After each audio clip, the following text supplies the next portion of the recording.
السلام عليكم ورحمة الله وبركاته. حبايبي عاملين ايه؟ يا رب دايما تكونوا في أتم صحة وأحسن حال. أنا عبير ودي قناتي، قناة أشعل أكلات. أنا جاية لكم النهاردة هنعمل وصفة حلوة ولذيذة جدا جدا، هتعجبك وهتعجب ضيوفك، هتشرفك في كل عزوماتك، ومش هتبطلي تعمليها، وفي أقل من 5 دقايق هتكوني مجهزاها. يلا بينا ندخل على وصفتنا ونصلي ونسلم على سيدنا محمد عليه أفضل الصلاة والسلام. بسم الله الرحمن الرحيم. دي ايه يا عبير؟ دي لفة جلاش زي ما انتوا شايفين كده. هي دي اللفة دي على حسب ما انتي بتجيبي اللفة. طلعت معاكي 500 جرام حلو، طلعت معاكي 400 جرام، والله انتي وحظك. إيه على حسب من الوزن. دي كانت 400 جرام بس، اللهم بارك، كانت فرطة كتير قوي. كانت هي 20 ورقة جلاش. عملت ايه يا عبير؟ انا قسمتهم على 4 اجزاء، كل 5 مع بعض، وبسرعة بسرعة كده. مش محتاجة ان انتي ولا تغطيها بفوطة ولا بأي حاجة، لان هي وصفتنا فعلا مش هتاخد دقايق، يعني مفيش ثواني وهتبص تلاقي انتي خلصتيها خالص.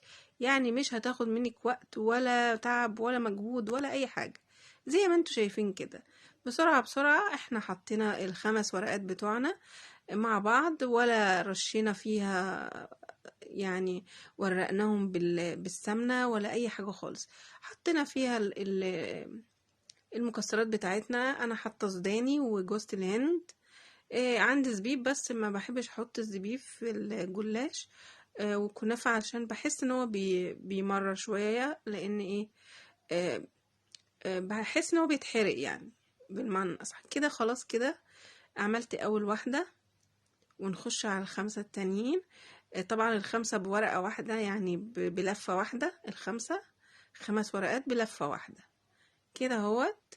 هو الحاجات دي بتحب الحشو الكتير، وخليكي حريصة ان انتي تحسبا ان ما يطلعش منها على الاطراف، فما تحاوليش ان انتي تحطي على الاطراف كتير يعني. كده بسرعة بسرعة خلصنا ايه لفة الجلاش، وما شاء الله كانت جميلة جدا، وهتبهرك وهتبهر كل اللي هيدوقها عندك، هتبهرك جدا، هتبهرهم. ولا بقى ايه، تورقي ورقة بورقة وتعصيها وتدهنيها بقى مادة دهنية ولا اي حاجة خالص. كده احنا عملنا، طلعوا 4 لفات.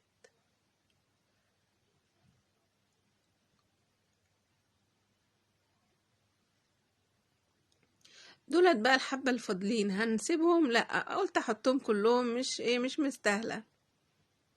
ايه زي ما انتم شايفين الحاجات دي بتحب الحشو الكتير، واللهم بارك. اصلا الورقات بتاعه الجلاش رقيقه جدا وحلوه، ومساعداكي ان هي تطلع معاكي كمان حلوه وجميله جدا. هتعملي ايه بقى يا عبير؟ هنجيب بقى كوبايه سمنه على زيت. انا بحب ادخل في الكنافه والجلاش الزيت، بجد بيخلولي الحاجه مقرمشه وطعمها زي الفل. عندك مكسبات طعم حطي، مش ما عندكيش عادي. انتي حاطه سمنه بلدي، السمنه اللي موجوده عندك حطيها، والله ما بتبان في اي حاجه من دي. دي ايه يا عبير؟ ديت معلقه بيكنج باودر. طبعا انا حاطه السمنه دافيه،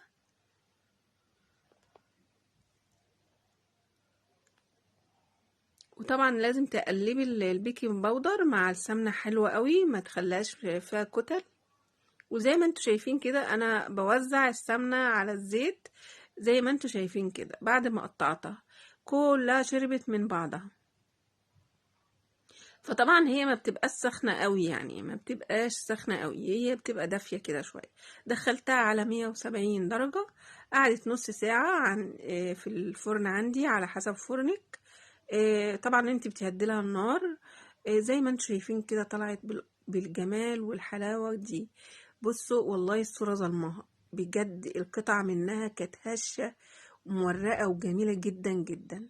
بس والله بجد الصورة ظلمها، على الحقيقة كانت خرافة وتحفة، كانت خطيرة خطيرة بجد. مش عشان انا اللي عاملاها بجد، لا والله. فعلا هي كانت يعني احذفي كل وصفاتك في الجلاش واعتمدي الوصفة دي، بجد روعة روعة روعة. كل سنة وحضراتكم طيبين جميعا. طبعا ده السيرم او العسل او الشربات اللي احنا عاملينه. هما كانوا كوبايتين سكر وكوباية ونص مية وعصرة نص ليمونة والفانيليا. طبعا انت بتحطيه على النار لمدة 10 دقايق، ولو عندك عسل كلوكوز حطوله معلقة، مش موجود يبقى مش مشكلة خالص ولا اي حاجة. وكده زي ما انتوا شايفينه لازم الشربات بتاعه يكون لازم تقيل زيه زي شربات الكنافة. شفتوا اللي على الأطرف جميلة والله، اللي ما كانت طايلها حشو كانت روعة وجميلة ولذيذة كانت جدا. يعني ما اقولكمش، يعني مش قادرة اقول لكم يعني قد ايه هي كانت جميلة قوي. بجد كانت هشة، بصوا هي بتتكلم عن نفسها والله، الصورة ظلمها فعلا هشة جدا. ومعلقة البيكنج باودر برضو هي لها فايدة، ان هي بترفع لك الحاجة الجلاش وكده، مع الزيت والسمنة طبعا المادة الدهنية بتاعتنا اما بتشربها حلو برضو منها فبتورقها لك وبتبقى طبعا جميلة جدا. شفتوا القطعة طالعة واحدة بوحدتها جميلة جدا.